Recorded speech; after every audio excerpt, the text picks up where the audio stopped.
दोस्तों, उत्तराखंड का बद्रीनाथ धाम करोड़ों श्रद्धालुओं की आस्था का प्रतीक है।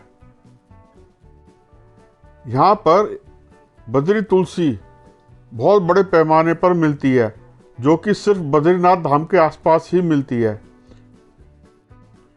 यह पौधा एक छतरी की शक्ल में होता है। बद्री तुलसी को प्रसाद के रूप में यहाँ पर दिया जाता है। आगे की जानकारी प्राप्त करने के लिए कृपया मेरा चैनल सब्सक्राइब करें और इस वीडियो को शेयर भी करें। आइए मैं आगे आपको बद्रीनाथ धाम के बारे में बताता हूँ। बद्रीनाथ मंदिर भारतीय राज्य उत्तराखंड के चमोली जनपद में अलकनंदा नदी के तट पर स्थित है। यह मंदिर देवता विष्णु को समर्पित है। मंदिर के नाम पर इसके इर्द गिर्द बसे नगर को बद्रीनाथ कहते हैं। यह मंदिर बहुत प्राचीन है, जिसका निर्माण 7वीं से 9वीं सदी में हुआ था। बद्रीनाथ मंदिर में हिंदू धर्म के देवता विष्णु के एक रूप बद्री नारायण की पूजा होती है। यहाँ उनकी 1 मीटर की शालिग्राम से निर्मित मूर्ति है, जिसके बारे में मान्यता है कि इसे आदि शंकराचार्य ने 8वीं शताब्दी में समीपस्थ नारद कुंड से निकालकर स्थापित किया था। इस मूर्ति को कई हिंदुओं द्वारा विष्णु के 8 स्वयं वक्त क्षेत्रों में से एक माना जाता है। बद्रीनाथ ऋषिकेश से 280 किलोमीटर की दूरी पर उत्तर दिशा में स्थित है। यहाँ पर जो पुजारी हैं उनको रावल बोलते हैं, जो कि दक्षिण भारत के केरल राज्य से नंबूदरी संप्रदाय के ब्राह्मण होते हैं। मंदिर के ठीक नीचे तप्त कुंड, जिसको गर्म चश्मा कहते हैं, सल्फर युक्त पानी के चश्मे में लोग स्नान करते हैं और इसे औषधीय माना गया है। एक कहानी प्रचलित है। मुनि नारद एक बार भगवान विष्णु के दर्शन करने के लिए क्षीर सागर पधारे। उन्होंने यहाँ पर माता लक्ष्मी को उनके पैर दबाते देखा। चकित नारद ने जब भगवान से इसके बारे में पूछा तो अपराध बोध से ग्रसित होकर भगवान विष्णु तपस्या करने के लिए हिमालय को चले गए। जब भगवान विष्णु योग ध्यान मुद्रा में तपस्या में लीन थे तो बहुत अधिक हिमपात होने लगा। भगवान विष्णु हिम में पूरी तरह डूब चुके थे। उनकी इस दशा को देखकर माता लक्ष्मी का हृदय द्रवित हो गया और उन्होंने स्वयं भगवान विष्णु के समीप खड़े होकर एक बद्री के वृक्ष का रूप ले लिया। कई वर्षों बाद जब भगवान विष्णु ने अपना तप पूर्ण किया तो देखा कि लक्ष्मी जी हिम से ढकी पड़ी हैं। तो उन्होंने माता लक्ष्मी के तप को देखकर कहा, हे देवी, तुमने भी मेरे ही बराबर तप किया है, सो आज से इस धाम पर मुझे तुम्हारे ही साथ पूजा जाएगा, क्योंकि तुमने मेरी रक्षा बद्री वृक्ष के रूप में की है। सो आज से मुझे बद्री के नाथ यानी कि बद्रीनाथ के नाम से जाना जाएगा।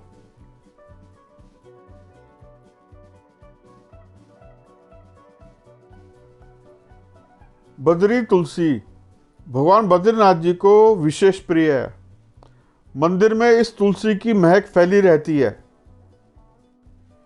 ये जो बद्री तुलसी है, इसके दर्शन मात्र से ही सभी पापों का नाश हो जाता है। तुलसी स्पर्श से देह शुद्ध करने वाली, प्रणाम करने से रोगों को दूर करने वाली, जल चढ़ाने से यमराज का भय दूर करने वाली, पौधा लगाने से भगवान के समीप पहुंचाने वाली और भगवान के चरणों में अर्पित करने से मोक्ष प्रदान करने वाली तुलसी को हमारा प्रणाम है। बद्रीनाथ धाम में रोज तुलसी की मालाएं चढ़ाई जाती हैं। ये माला माल्या पंचायत और बामणी गांव के लोगों द्वारा बनाई जाती है। बद्रीनाथ जी की आरती पवन मंद सुगंध शीतल लाइन आती है। इस लाइन में जो सुगंध शब्द की बात आई है वह इसी बद्री तुलसी से संबंधित है। तुलसी की महक यहाँ के वातावरण को पवित्र बनाती है। ये जो बद्रीनाथ जी का मंदिर है ये नीलकंठ पर्वत पर स्थित है। यहाँ पर नर नारायण ने तपस्या की थी। बद्री तुलसी का पौधा 5 से 6 फुट तक लंबा हो जाता है। पौधे जो होते हैं छतरी की शक्ल बना लेते हैं, जिससे यह अधिक कार्बन सोख लेती है।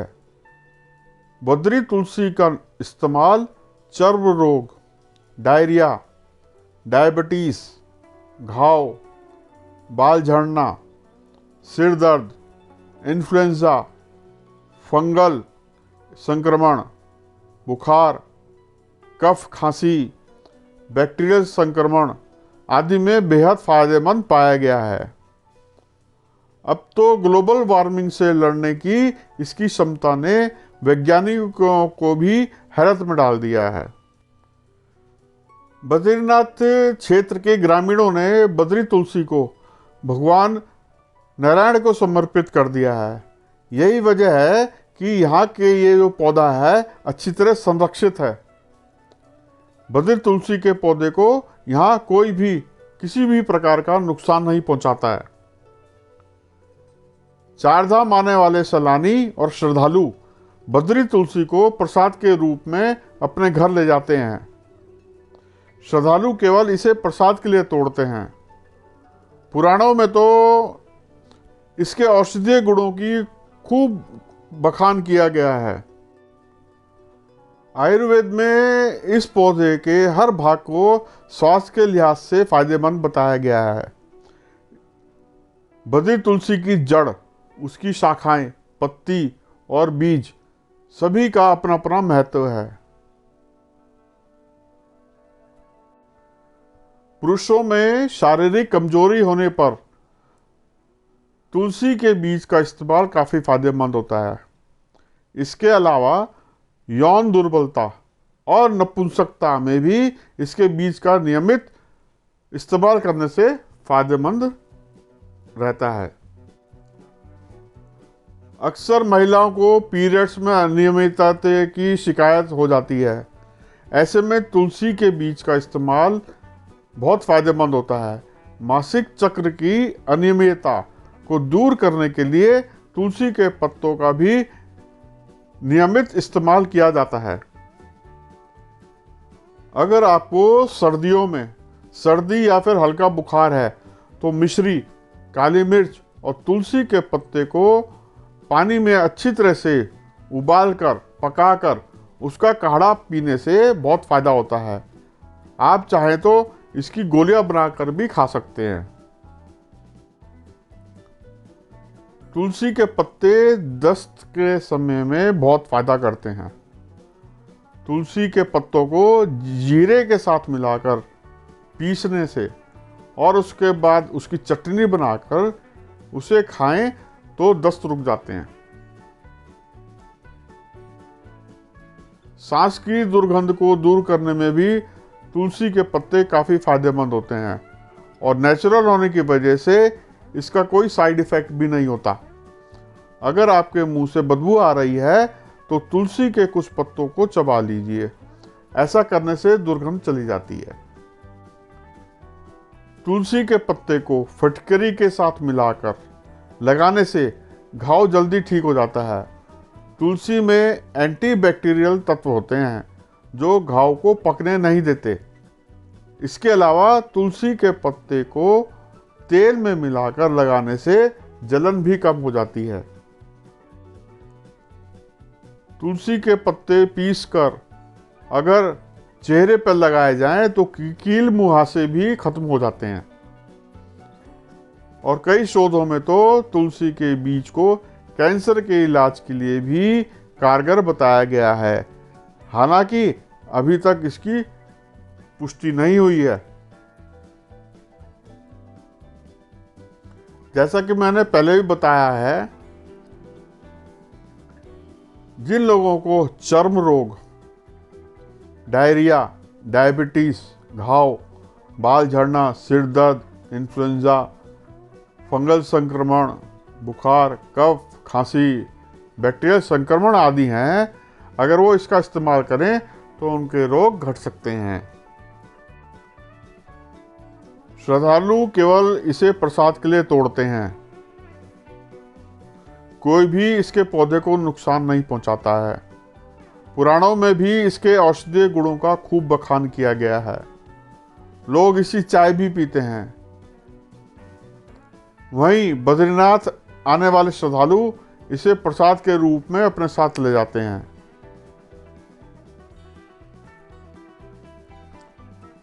यहाँ पर श्रद्धालु लोग तुलसी माला का जप करते हैं। तुलसी माला 108 गुरियों की होती है। एक गुरिया अतिरिक्त माला के जोड़ पर होती है। इसे गुरु की गुरिया कहते हैं।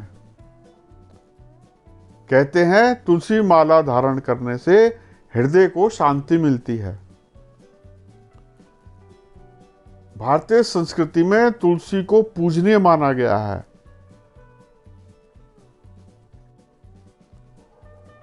मृत्यु के समय व्यक्ति के गले में कफ जमा हो जाने के कारण श्वसन क्रिया एवं बोलने में रुकावट आ जाती है। तुलसी के पत्तों के रस में कफ फाड़ने का विशेष गुण होता है।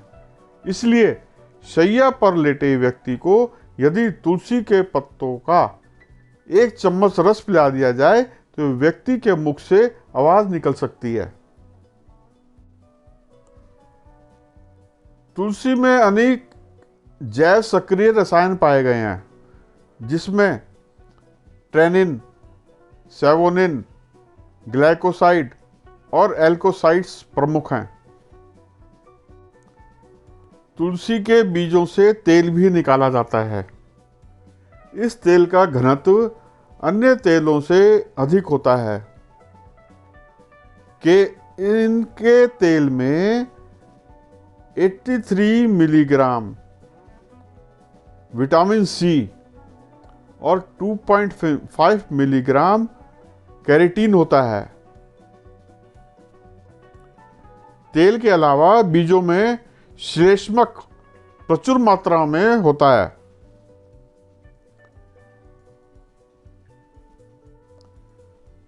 तुलसी का प्रयोग आयुर्वेद के अतिरिक्त एलोपैथी, होम्योपैथी और यूनानी दवाओं में भी किसी न किसी रूप में प्रयोग किया जाता है।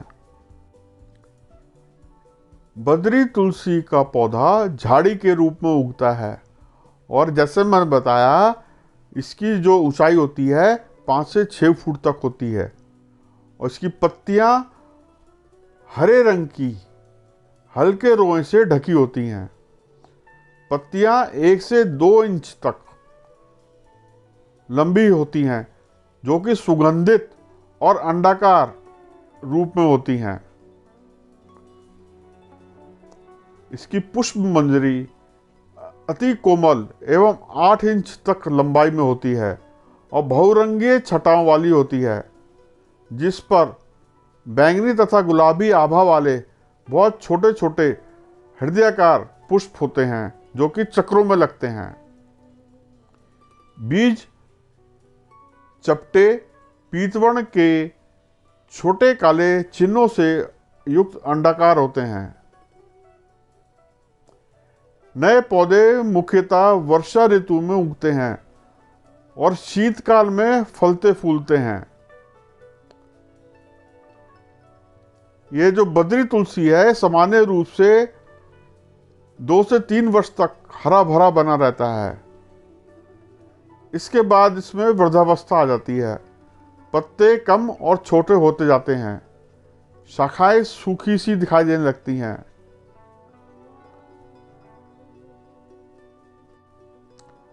बद्रीनाथ का मंदिर केवल 6 महीने के लिए ही खुला होता है, अप्रैल के अंत से लेकर नवंबर के शुरुआत तक।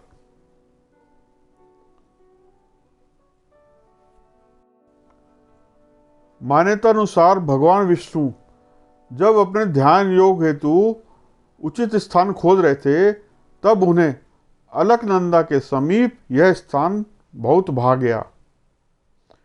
नीलकंठ पर्वत के समीप भगवान विष्णु ने बाल रूप में अवतार लिया और क्रंदन करने लगे। उनका रुदन सुनकर माता पार्वती का हृदय द्रवित हो उठा और उन्होंने बालक के समीप उपस्थित होकर उसे मनाने का प्रयास किया और बालक ने उनसे ध्यान योग करने हेतु वह स्थान मांग लिया। यही पवित्र स्थान वर्तमान में बद्री विशाल के नाम से सर्वविदित है।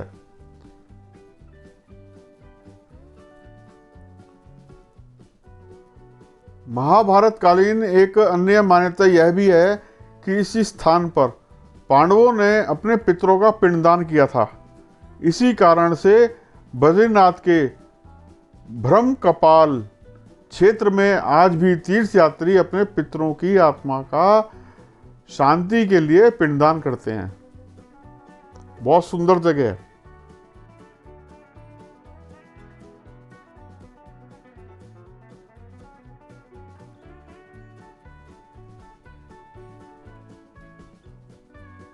सामान्य तौर पर यह बद्री तुलसी पहाड़ी ढलानों पर 3 से 5,000 की मीटर की ऊंचाई में पाया जाता है। यह लगभग 20 हेक्टेयर जमीन में फैला हुआ है।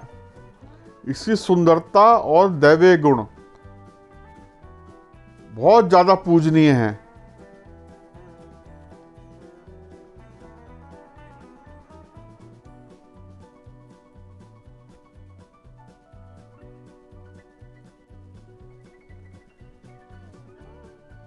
यहाँ पर ब्रह्म कमल भी पाया जाता है, जो सिर्फ हिमालय, उत्तरी बर्मा और दक्षिण पश्चिम चीन में पाया जाता है।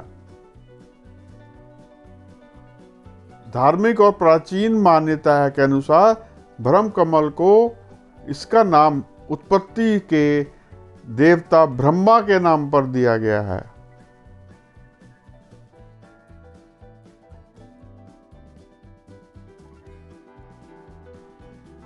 बरसात के मौसम में तुलसी का पौधा बहुत घना हो जाता है।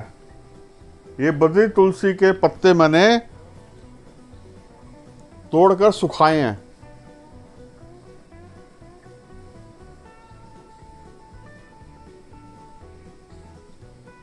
ये पत्ते 2 से 3 साल तक स्टोर किए जा सकते हैं। बरसात के मौसम में ये पौधा बहुत फलता फूलता है। इस समय मैंने इसके पत्ते चुनकर तोड़ लिए हैं और छांव में सुखाए हैं। छांव में सुखाकर इनको एक कंटेनर में, एयर टाइट कंटेनर में भरकर रख दिया है। इन पत्तों का प्रयोग हम विभिन्न प्रकार के व्यंजनों में और चाय बनाने में सर्दियों के मौसम में प्रयोग कर सकते हैं।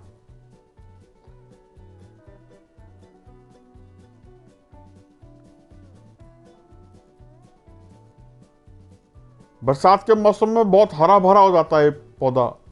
जैसा मैं बताया 5 से 6 फुट की हाइट तक बढ़ जाता है और इसमें बहुत घने हरे रंग के पत्ते होते हैं। तब मैं इनको चुनकर तोड़ लेता हूँ और छाया में सुखाना है इसको।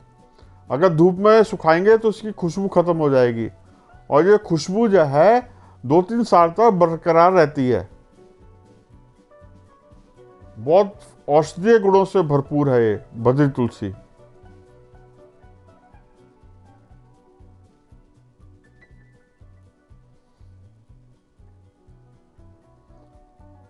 आपने मेरी वीडियो देखी, कमेंट्स जरूर दीजिएगा। आपको इससे कंटेंट कैसा लगे कृपया करके कमेंट जरूर दीजिए।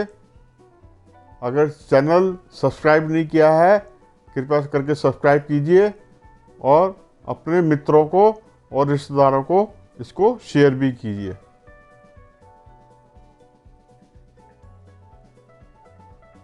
Thank you.